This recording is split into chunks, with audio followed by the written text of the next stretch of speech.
बात आ रही, जब इन्होंने सोना खरीदने से मना कर दिया, जो पेट्रोल है, डीजल है, उसे कम खपत करने पे जब उन्होंने अभी मना किया है, तो आप लोग इसका विरोध क्यों कर रहे हैं? ये कहती है कि कांग्रेस वालों को जय श्री राम बोलने में तकलीफ है। तकलीफ क्यों है? नमस्कार, आप देख रहे हैं अंबिका मिश्रा शो और मैं हूं आपके साथ होस्ट अंबिका मिश्रा। और आज हम बात करेंगे राजनीति की, और उस राजनीति की बात करेंगे जो युवाओं को आज अपने से दूर कर रही है। हमने पहले देखा था, एक समय था जब युवा राजनीति की ओर आकर्षित हो रहे थे, लेकिन अब कुछ समय ऐसा आया है कि अब युवा जो है वो राजनीति से दूर भाग रहे हैं। और राजनीति से दूर क्यों भाग रहे हैं, किस लिए भाग रहे हैं, किन विचारधारा के पीछे भाग रहे हैं, तमाम चीजों पर चर्चा होगी।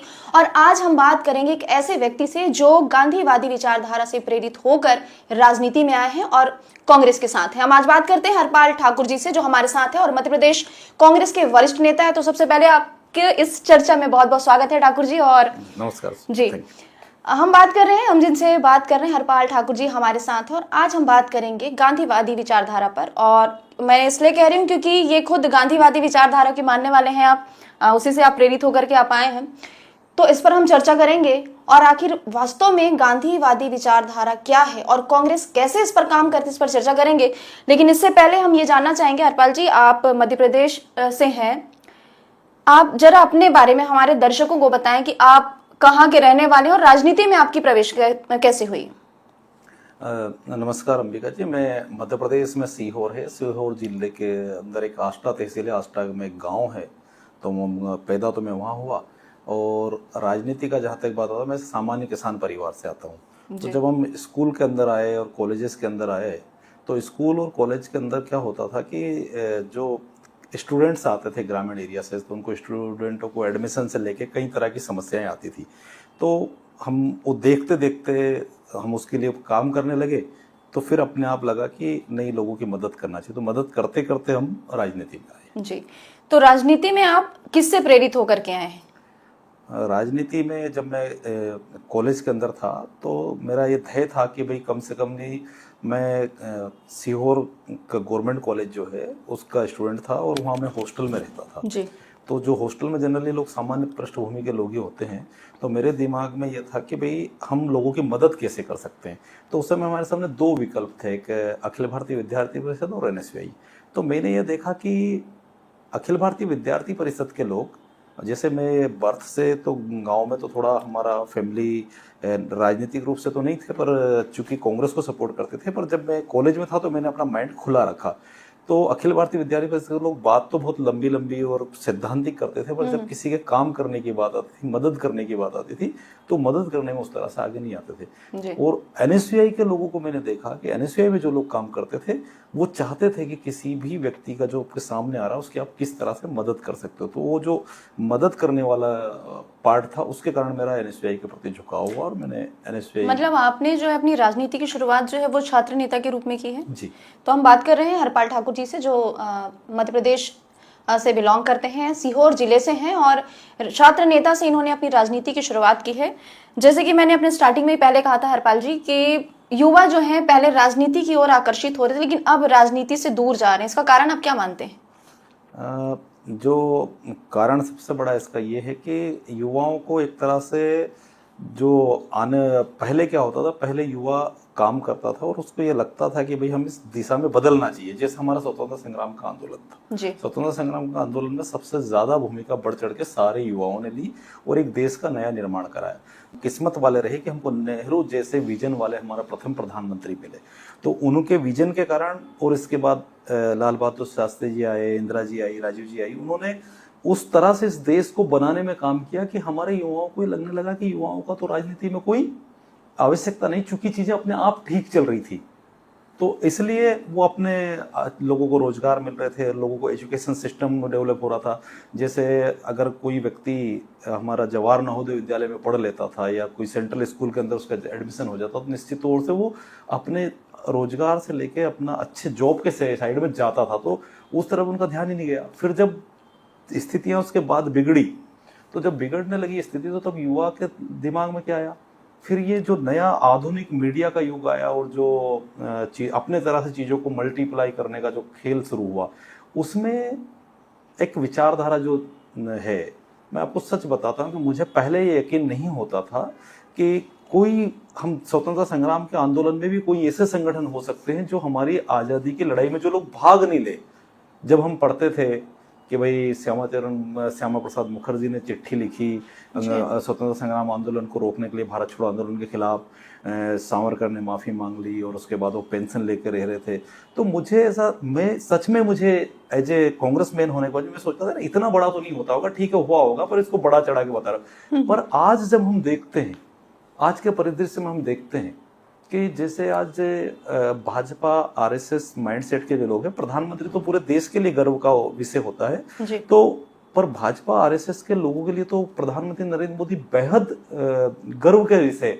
पर ट्रंप उनके लिए जब ये बोलता है कि मैं उसका राजनीति खत्म कर सकता हूं, और उसके बाद भी पूरे हिंदुस्तान का एक भाजपा आरएसएस का व्यक्ति एक सिंगल लाइन का पोस्ट नहीं डालता कि ट्रंप का इतना हिम्मत कैसे हो गया।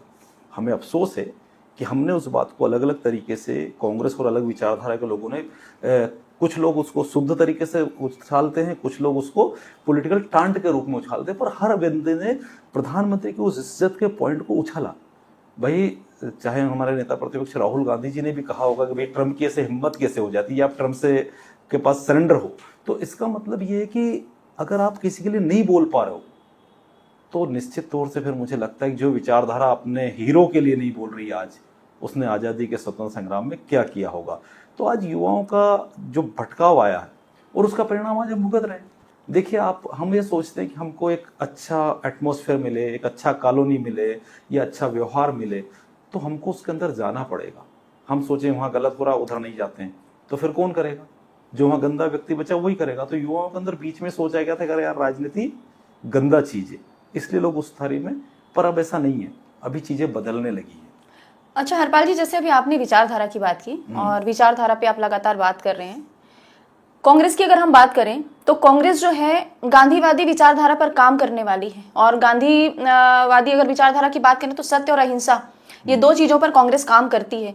लेकिन क्या आपको लगता है कि आज वास्तव में क्या कांग्रेस का कोई भी एक नेता जो है गांधीवादी विचारधारा पर जी रहा है? कोई भी एक ऐसा नेता जो वास्तव में गांधीवादी विचारधारा के साथ जी रहा हो? क्योंकि परिवेश बदल गया है अब। अंबिका जी, मुझे तो आश्चर्य होता है कि आप ये सवाल पूछ रहे हो। आप क्यों नहीं देख पा रहे हो? आप गांधीवादी विचारधारा का मतलब होता है कि सत्य, अहिंसा, या ये कह सकते हैं हम कि सर्वोदय की विचारधारा। जो सर्वोदय की विचारधारा का मतलब है कि सब लोगों का विकास, सबका, जो हमारा संविधान बोलता है, वही बात। तो मुझे समझ में आता है कि इस देश में आपको नेता प्रतिपक्ष राहुल गांधी क्यों नहीं दिखते। राहुल गांधी जी के पिछले, हम कांग्रेस के कार्यकाल की राजनीति देखें तो 200 साल पहले वो नरेगा के मजदूरों के साथ आपको काम करते हुए नजर आते हैं, ठीक है। और इसके बाद आज वो गिग वर्कर्स लेके, तो कोई जूते बनाने वाले से लेके, तो कोई किसान की खेती के, किसानों के बीच में जाके खेत के अंदर, सब जगह वो काम करते हुए नजर आते। तो आप देख रहे हो कि राहुल गांधी जी नरेगा मजदूरों के साथ एक पूरे दिन मजदूरी करते हुए और वो फेंकते हुए दिखते हैं। और इसके बाद राहुल गांधी जी ने आज तक जो कहा कि भाई नोटबंदी से देश बर्बाद हो जाएगा और कोविड के समय की बहुत बड़ा इस देश में भूचाल आने वाला है, तो जितनी घोषणाएं उन्होंने की वो सारी की सारी, अभी देखिए ताजा यूएस ट्रेड डील में क्या हुआ। वो कह रहे थे कि देश का इकोनॉमी की पूरा कोलैप्स हो गया, प्रधानमंत्री जी ने घोषणा की। प्रधानमंत्री जी घोषणा क्या करेंगे? अभी 70 डेज वो घोषणा नहीं हुई थी, पर प्रधानमंत्री जी की आज ये अपील की, एक पेट्रोल कम लो, सोना की खरीदी कम करो, ये सब क्या दिखा रहा? ये सब इस बात को दिखा रहा है कि देश का जो अर्थव्यवस्था है और देश की जो स्थिति, वो पूरी तरह से चौपट हो चुकी। राहुल जी पहले चेताते।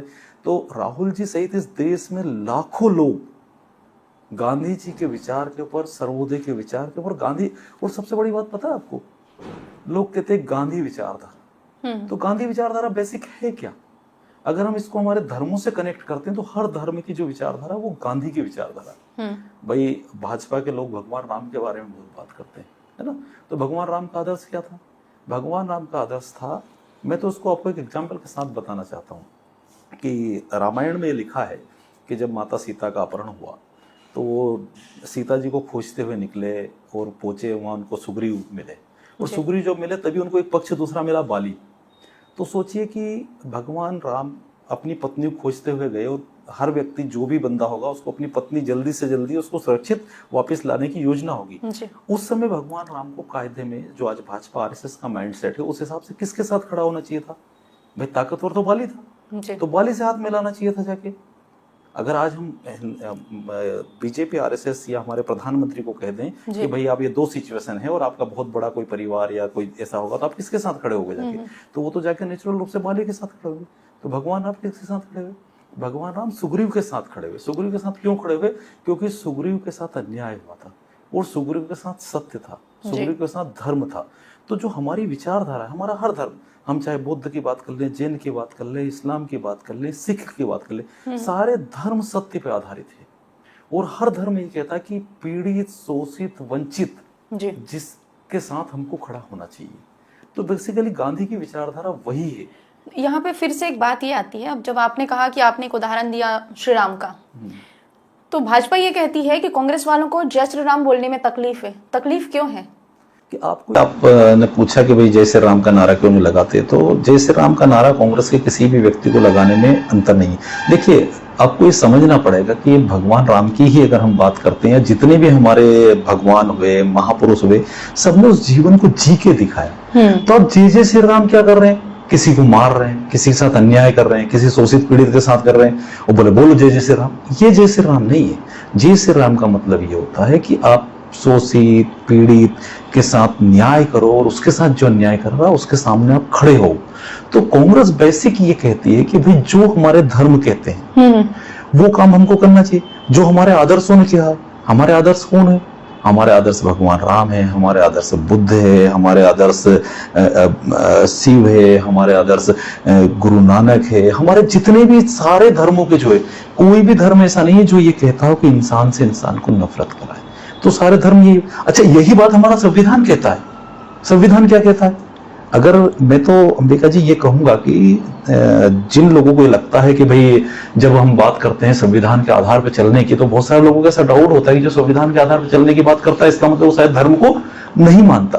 तो जैसे हम संविधान के ऊपर चलने की बात करते हैं, तो मैं ये कहूंगा कि जो लोग अपने आसपास के विद्वान धर्मों के विशेषज्ञों को जानते हैं वो उनके पास जाए, उनसे कहे कि एक पेज में आप धर्म की परिभाषा लिख के दीजिए, फिर सारे धर्मों की परिभाषा इकट्ठा कर लीजिएगा, उसको एक पेज में मिला लीजिएगा और उन सारे धर्मों का सार एक ही आएगा और उसके साथ आप अपना संविधान का प्रस्तावना लिख रख दीजिएगा।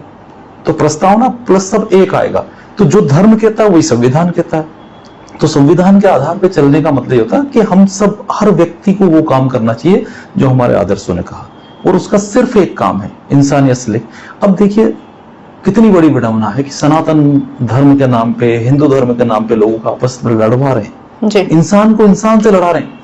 और वो भूल जाते हैं कि जब हम कोई भी कार्यक्रम करते हैं, कोई भी आरती करते हैं, तो क्या बोलते हैं? विश्व का कल्याण, प्राणियों में सद्भावना, है ना? तो जब प्राणियों में जो सद्भावना की बात करता हो, जब पत्थर, नदी, पेड़ पौधे जिस धर्म में पूजे जाते हो, उस धर्म के लोग जय जय श्री राम करके नफरत कैसे कर सकते हैं? किसी के साथ शोषण कैसे कर सकते हैं? तो जय श्री राम के नारे का विरोध नहीं है, वैसे को जय श्री राम का नारा लगा के जो लोगों के साथ अन्याय करते हैं, उस बात से कांग्रेस ये कहती है कि ये मतलब आप ये कहना चाहते हैं कि जो सत्ता वाली भी पार्टी है, या अगर हम भाजपा की बात करें, हाँ, धर्म के नाम पर लोगों को लड़ा रही है, आप ये कहना चाह रहे हैं? हाँ, धर्म के नाम पर लोगों को लड़ाती है और वो एक्चुअल में सच्चे धर्म का पालन ही नहीं करती, वो अधर्म है। भाई कोई भी धर्म नफरत करने का रास्ता नहीं बताता। तो हमारी चर्चा हो रही है अभी गांधीवादी विचारधारा के नेता, मध्य प्रदेश के जो कांग्रेस के वरिष्ठ नेता हैं हरपाल ठाकुर जी से, और आज बात होगी राजनीतिक मूल्यों पर, आज बात होगी राजनीति के जो चरित्र पर बात होगी, और कैसे राजनीति में कैसे आना चाहिए, कैसे काम किया जाएगा, इस पर चर्चा होगी। लेकिन फिलहाल अभी वक्त हो चला एक छोटे से ब्रेक का, और ब्रेक के बाद हम बहुत जल्द लौटेंगे।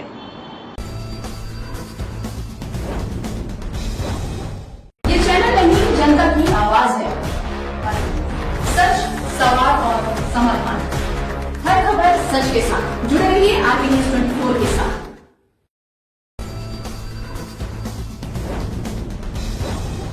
और ब्रेक के बाद एक बार फिर से आप सभी का स्वागत है, और हम बात कर रहे हैं मध्य प्रदेश के कांग्रेस के नेता हरपाल ठाकुर जी से, जिन पर हम चर्चा कर रहे हैं, गांधीवादी विचारधारा पर हम चर्चा कर रहे हैं, और आखिर कांग्रेस के मुद्दों पर बात कर रही है, हम इस पर चर्चा करेंगे।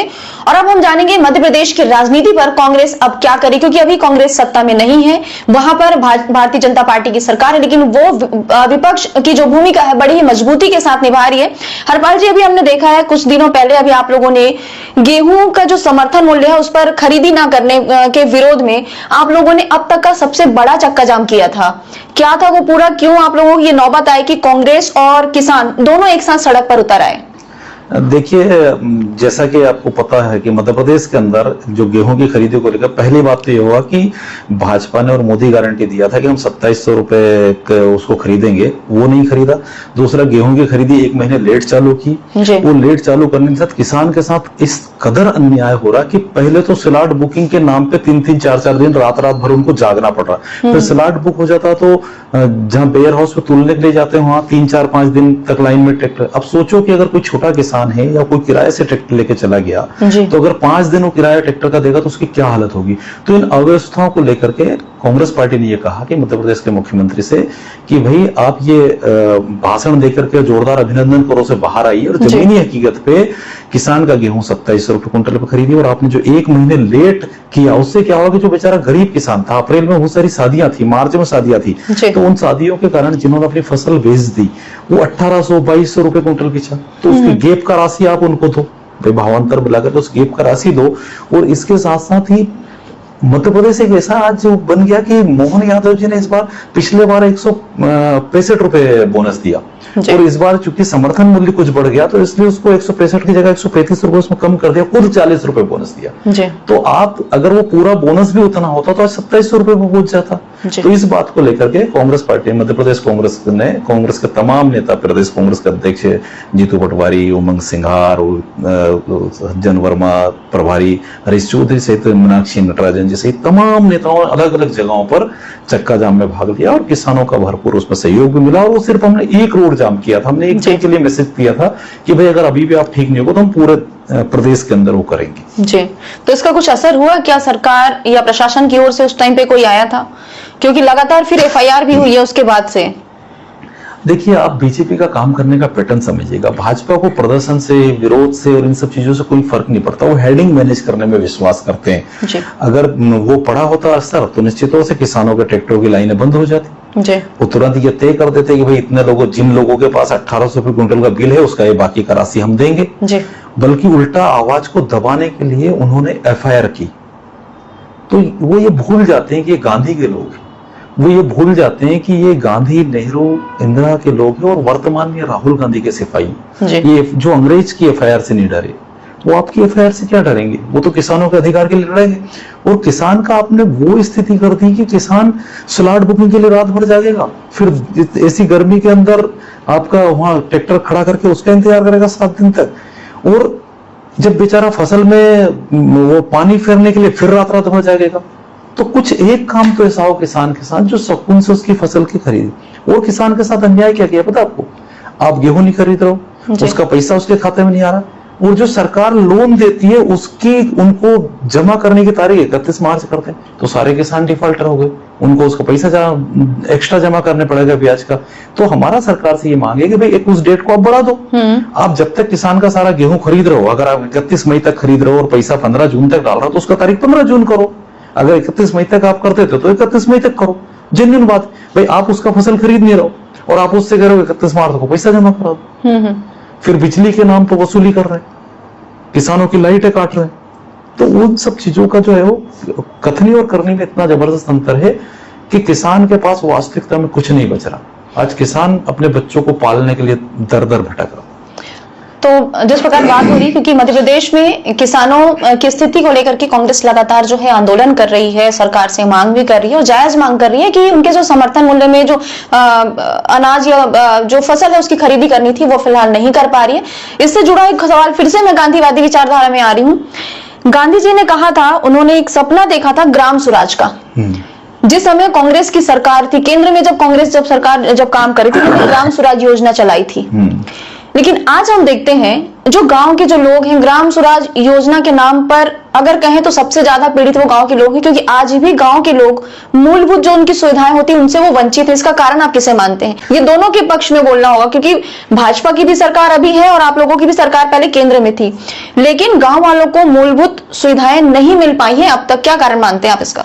देखिए, हमारी सरकार जब रही, जब हम देश आजाद हुआ तब से लेके आज तक हमारी सरकार ने जो भी स्कीम्स बनाई, जो पॉलिसी बनाई, हमने पीएसयू बनाए, हमने भेल बनाया, हमने एम्स बनाए, हमने आईआईटीज बनाए, हमने दुनिया भर के सारे, हमने डैम्स बनाए, हमने वैसा नहीं किया जी। आपको पता है सरदार सरोवर जो सबसे बड़ी नेहरू जी ने मूर्ति बनाई वो कहाँ पे है? जी। वो सरदार सरोवर डैम के पास है। हमने सरदार वल्लभ भाई पटेल के नाम पे वो डैम बनाया। इनने 3000 करोड़ की मूर्ति बना के झूठी वाई लेके और उसके ऊपर टैक्स रख के और उसको, तो कांग्रेस की नीतियां हमेशा रही है। और इसको अगर लास्ट कार्यकाल को हम देखते हैं, जो 10 साल हमारा यूपीए का कार्यकाल, उससे पहले भी हमने किया। हमने क्या किया भाई, आईटी हम लेके आए। जब राजीव जी एटीएम और कंप्यूटर क्रांति लेके आ रहे थे तो हमने कैसे विपक्ष के साथ काम किया पता आपको? जिस दिन एटीएम का ओपनिंग हो रहा था और जो कंप्यूटर की बात, उस दिन भारतीय जनता पार्टी ने अटल बिहारी वाजपेयी के नेतृत्व में पूरा हिंदुस्तान में बंद करवाया। जो आज कह रहे हैं कि हमको तो वो यूपीआई से पेमेंट करो, ऑनलाइन पेमेंट करो, डिजिटल इंडिया की बात करते हैं प्रधानमंत्री, उनके पुरखों ने क्या किया? तो यूपीए के टाइम पे जितने कानून बने, देखिए, right to education, right to information, इसके बाद भोजन का अधिकार, मनरेगा काम का अधिकार, वो सारे लोगों के लिए अधिकारों की बात करते थे। जो यूपीए का तो गवर्नमेंट था वो अधिकारों गवर्नमेंट। नरेंद्र मोदी के आने के बाद क्या हुआ? उन सारे कानूनों को तोड़ा जा रहा, उनको कमजोर किया जा रहा जी। और सबसे बड़ी बात तो पता है राइट टू इंफॉर्मेशन कैसे तोड़ा जा रहा? कोविड के नाम पे इनने करोड़ रुपए की वसूली की। तो प्रधानमंत्री राहत कोष पहले से था, इनने एक नया फंड वो बनाया, पीएम केयर फंड, और पीएम केयर फंड को बाकायदा सारे अधिकारी कर्मचारियों के, देश के लोगों की और बड़ी बड़ी संस्थाओं से उसमें राशि शिफ्ट हुई। और जब उसकी सूचना का अधिकार जानकारी मांगी गई कि बोले गवर्नमेंट का कोई वो नहीं है और इसकी जानकारी नहीं दी जा सकती, तो भाई भारत सरकार के आपका जो नॉर्थ ब्लॉक के अंदर वहां पे उसका ऑफिस है, उसकी वेबसाइट पे भारत सरकार का मोनो है, सब कुछ होने के बावजूद, और अगर ये नहीं था तो फिर ये इतना सारा पैसा उसने कहाँ गया? उसका डिटेल कोई देने को तैयार नहीं है। तो भ्रष्टाचार और लोगों का शोषण करना ये तो बीजेपी का अंग है। भाई हम कह रहे हैं कि कांग्रेस के भ्रष्टाचार की बात करते हैं, बहुत भ्रष्टाचार की बात की। मुझे नरेंद्र मोदी जी के ऊपर एक बात का पक्का भरोसा है, बाकी किसी चीज का भरोसा नहीं है, कि यदि कांग्रेस के नेताओं ने भ्रष्टाचार किया होता, चाहे सोनिया जी ने, राहुल जी ने, या कांग्रेस के किसी और नेता ने जो इस समय कांग्रेस में राजनीति करता है, तो अब तक जेल में होता, 2G में बरी नहीं होते, कोल स्कीम में बरी नहीं होते, आपका दुनिया भर के जितने भी केसेस है। पर क्या होता पता, आज मीडिया की भी ये हालत है कि जिसने नेशनल हेराल्ड केस, उसके ऊपर वो कंपनी ऐसी जिसमें आप 1 रुपए का बेनिफिट नहीं उठा सकते। मतलब उसके जो डायरेक्टर्स हैं या उसके जो लोग हैं, उसमें राहुल जी या सोनिया जी 5 रुपए का गिलास का पानी खरीद के नहीं पी सकते। वो पब्लिक इंटरेस्ट की कमेटी है, पर हेडिंग ऐसे बनाएंगे 50-55 घंटे पूछताछ करके, उसमें बहुत सारे मामलों को कोर्ट ने खत्म कर दिया, पर कोई दिखा रहा है क्या? तो जो उनका नेचर है, वो नेचर सीधा सीधा आम लोगों के लिए, आम लोगों के शोषण को, 16 लाख करोड़ रुपए ने बड़े उद्योगपतियों का पैसा माफ कर दिया, राइट अप कर दिया। पता है जो गरीब आदमी होता है उसका बेचारे का, अब ये बिजली के बकाये के लिए मोटरसाइकिल छीनी जा रही, घर की कुर्की की जा रही, ट्रैक्टर छीने जा रहे, और 16 लाख करोड़ रुपए बड़े उद्योगपतियों का राइट अप कर दिया गया, उनसे कोई कुर्की नहीं की जा रही। अच्छा, इसी में एक सवाल और आता है। देश के प्रधानमंत्री नरेंद्र मोदी जी ने जनता के नाम एक मैसेज दिया है, कुछ चीजों पर उन्होंने कटौती करने की बात की थी। आप जो विपक्ष में जो है, कांग्रेस जो है, वो अब कह रही है कि तो उस टाइम पर भी हुआ था जब इंदिरा गांधी प्रधानमंत्री थी। तो ये जो अभी बात आ रही, जब इन्होंने सोना खरीदने से मना कर दिया, जो पेट्रोल है, डीजल है, उसे कम खपत करने पे जब उन्होंने अभी मना किया है, तो आप लोग इसका विरोध क्यों कर रहे हैं? भाजपा ये कह रही है कि उस समय भी जब इंदिरा गांधी जब प्रधानमंत्री थी, तो उस समय भी देश में संकट आया था और उस समय भी ऐसी अपील की गई थी, कि फिर उस अपील और इस अपील में क्या अंतर है? एक तो सबसे बड़ी बात ये समझना पड़ेगी कि जब इंदिरा जी ने कोई बात कही थी तो उस समय की परिस्थितियां क्या थी। शास्त्री जी का नाम लेते, उस समय परिस्थिति क्या थी? तो शास्त्री जी ने जब ये कहा था, ये बड़ी अफवाह फैलाते कि उन्होंने एक दिन लोगों को भूखा रहने के लिए कहा, एक टाइम का खाना छोड़ने के लिए कहा। उन्होंने सबसे पहले अपने परिवार के ऊपर उसको उपयोग किया जब भारत पाक खाद्यान्न संकट। और सबसे बड़ी बात पता है, सिर्फ युद्ध नहीं था, और आज कोई भारत युद्ध नहीं लड़ रहा। हम हमारे प्रधानमंत्री जी और उनकी नीतियों के कारण जो हमारे मित्र राष्ट्र थे उनसे हम अलग थलग पड़े हुए हैं। हम इजराइल और अमेरिका की चाटुकारिता कर रहे हैं। उस समय हमारा डायरेक्ट युद्ध था और उस समय सूखा पड़ा था, इसलिए देश में खाद्यान्न संकट था। आज देश में कोई खाद्यान्न संकट नहीं है। आज देश में किसी तो सबसे पहले उन्होंने अपने परिवार के ऊपर उपयोग किया कि एक टाइम का, एक दिन का हम उपवास कर सकते हैं क्या। उसके बाद वो अपील की कि भाई ऐसा करना चाहिए। और इंदिरा जी ने क्या करा, इंदिरा जी के बारे में तो इतने झूठ है व्हाट्सएप यूनिवर्सिटी वाले, जिस तरह से राहुल जी का वीडियो इन्होंने चलाया कि भाई आलू से सोना बनाने वाला, जबकि वो बात राहुल जी उस वीडियो में कहते हैं, फैक्ट चेक में साबित हो चुकी कि ये मेरे शब्द नहीं है, नरेंद्र मोदी के शब्द है। इसी तरह से इंदिरा जी के नाम के ऊपर द हिंदू की एक न्यूज लेके आ गए, उन्होंने इंदिरा जी ने सोना खरीदने से मना नहीं किया। इंदिरा जी ने बल्कि जब देश को उस समय आर्थिक आवश्यकता थी तो अपने सारे जेवर दान किए। तो ये झूठी जो अफवाहें फैला रहे हैं। और दूसरी बात ये कि आज ऐसी स्थिति नहीं है, आज स्थिति इसलिए है कि आप देश को बताना नहीं चाहते। आधी नाकामयाबी आपने कोविड के नाम पे छुपाई, देश की अर्थव्यवस्था बर्बाद हो चुकी है। जो प्रधानमंत्री जी खुद कहते हैं, जिस देश का मतलब नरेंद्र मोदी जब मुख्यमंत्री था तो प्रधानमंत्री से ये पूछता था कि भाई रुपया गिर रहा, जिस देश का रुपया गिरता है सुषमा स्वराज उस देश की वो गिरती है, इज्जत गिरती है। वो प्रधानमंत्री नरेंद्र मोदी का इतना तक बयान सुना कि ऐसे नहीं होता जी, ऐसे नहीं गिरता रुपया जी, ये दिल्ली में बैठी सरकार का नाकामयाबी। भाई हम कह रहे कि हमने 70 साल में रुपये को 58 रुपए पे गिराया डॉलर का जी। आपने तो 12 साल में रिकॉर्ड कायम कर दिया, 95 रुपए से ज्यादा आपका लेगा, आप तो शतक लगाने की तरफ है। और लूटने का आपका तरीका देखो, डीजल पेट्रोल के ऊपर, डीजल के ऊपर हमने जब ये प्रधानमंत्री बने नरेंद्र मोदी जी, तब तक हमने 3 रुपए 46 पैसा ड्यूटी था जी टैक्स। आपने क्या करा, 32 रुपए पे ले गए। पेट्रोल के ऊपर 9 रुपए 20 पैसा था, अब 31 रुपए 83 पैसे पे ले गए। और अब क्या करें कि वो इनका पूरी जो है एप्स्टीन फाइल वाला भाई साहब, वो कहते हैं कि साहब 1000 करोड़ की उनको पेट्रोल कंपनियों को नुकसान हो रहा।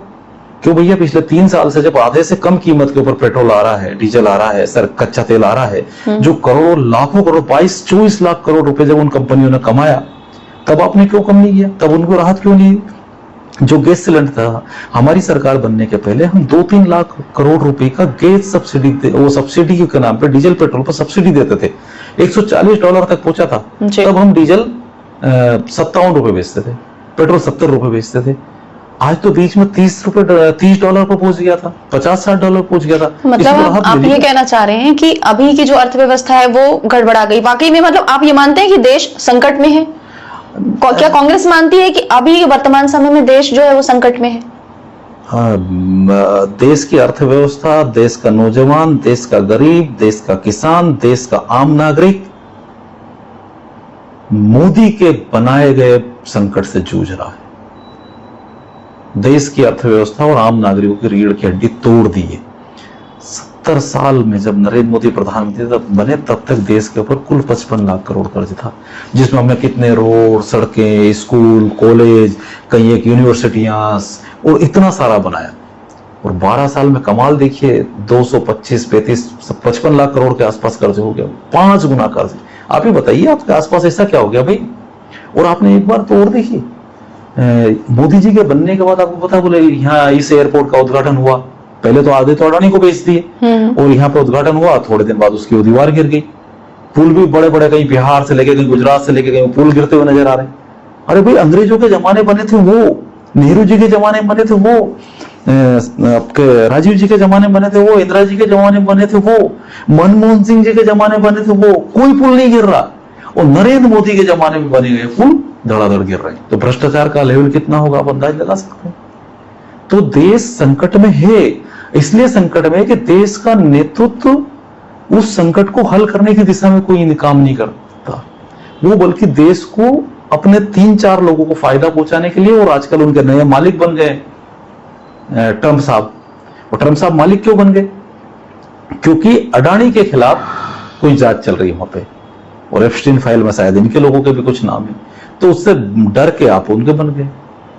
तो यहाँ पर बात चल रही, देखिएगा, अगर बात चल रही है यहाँ पर सरकार की, बात चल रही है यहाँ पर भारतीय जनता पार्टी और कांग्रेस की, क्योंकि अगर हम बात करें तो देश में 2 ही एक ऐसी पार्टी है जो अपना वर्चस्व अभी बनाई हुई है, और भी कई पार्टियां हैं, लेकिन आरोप प्रत्यारोप का दौर चलता रहता है। कांग्रेस बीजेपी पर आरोप लगाती है, बीजेपी कांग्रेस पर आरोप लगाती है। लेकिन अब ये जो सोचना होगा, जो हम युवाओं की हम बात करें कि आखिर देश को बनाने में और देश की अर्थव्यवस्था को बनाने में युवा क्या सोचता है, किसके साथ वो जाता है, ये सबसे बड़ी सोचने वाली बात है। लेकिन हमने जो सबसे पहले जो बात की, हमने शुरुआत की थी कि आखिर आज के समय, अगर हम कांग्रेसियों की बात करते हैं फिर से, अगर हम बात करें, अगर हम राजनीति की बात करें, तो एक्चुअल में राजनीति क्या है और राजनेता का कर्तव्य क्या है, तमाम इन चीजों पर बात हुई। एक चीज और आप ऐड करना चाहेंगे, आपकी जो बात रह गई हो, आप हमारे इस चैनल के माध्यम से क्या कहना चाहेंगे? मैं आपके इस चैनल के माध्यम से कहना चाहता हूं कि देश के युवाओं को जागने की जरूरत है, और सिर्फ देश के युवाओं को जागने की जरूरत नहीं है, उनके पेरेंट्स को भी जागने की जरूरत है कि नीट यूजी का दूसरी बार लगातार पेपर कैंसिल हुआ है और 22 लाख विद्यार्थी जो बेचारे 24 घंटे मेहनत करते हैं, उनकी पूरी मेहनत को भाजपा के लोग बेच रहे हैं। पिछले बार सांसद से लेकर सब जगह इतना गदर हुआ, सब कुछ हुआ, ना कोई कमेटी ना कोई जांच बचाई। जो सरकार एक परीक्षा ठीक से नहीं करा सकती, अगर उस सरकार के ऊपर आप बात नहीं करोगे, सबसे बड़ी बात ये कि, और दूसरी बात ये कि सरकार की नीतियों का विरोध करना देश का विरोध नहीं होता है, सरकार की पॉलिसी का विरोध करना विरोध नहीं होता है, देश के प्रधानमंत्री की पॉलिसी का विरोध करना देश का विरोध नहीं होता। अगर आप इस समय चुप रहोगे तो आपके भविष्य को पूरी तरह बर्बाद कर देंगे। तो मैं आज के समय में देश के नौजवानों से ये कहना चाहता हूं, और देश के हर एक किसान से, हर महिला से, हर एक जिनके बच्चे हैं उनसे, ये जो अपने नागरिकों से ये कहना चाहता हूं कि अगर आज आप आवाज नहीं उठाओगे तो ये देश बर्बाद हो जाएगा। और देश बर्बाद का मतलब ये नहीं होगा कि देश का नक्शा बदल जाएगा, आपकी पीढ़ियां बर्बाद हो जाएगी। और अगर पीढ़ी को बचाना है तो आपको सरकार से सवाल पूछना पड़ेंगे, सरकार को उसकी जिम्मेदारी तय कराना पड़ेगी। हमारे जितने महापुरुष थे, उन लोगों ने जब इस देश को स्वतंत्रता संग्राम का आंदोलन हुआ था तो उन्होंने इस देश को ना सिर्फ आजाद कराने का सपना देखा था, बल्कि इस देश को कैसा बनेगा वो सपना देखा था। और वो बात किस बात से दिखती, महात्मा गांधी ने कहा था कि मैं एक ऐसा देश बनाना चाहता हूं जिसमें गरीब से गरीब व्यक्ति को लगे कि देश मेरा है, और इसके साथ साथ ही इसमें इसकी भूमिका हो। तो भूमिका का मतलब क्या था कि आजाद होने के बाद अगर 10 साल 20 साल बाद, तो आज कैसे भूमिका हो, तो देश में लोकतंत्र आया।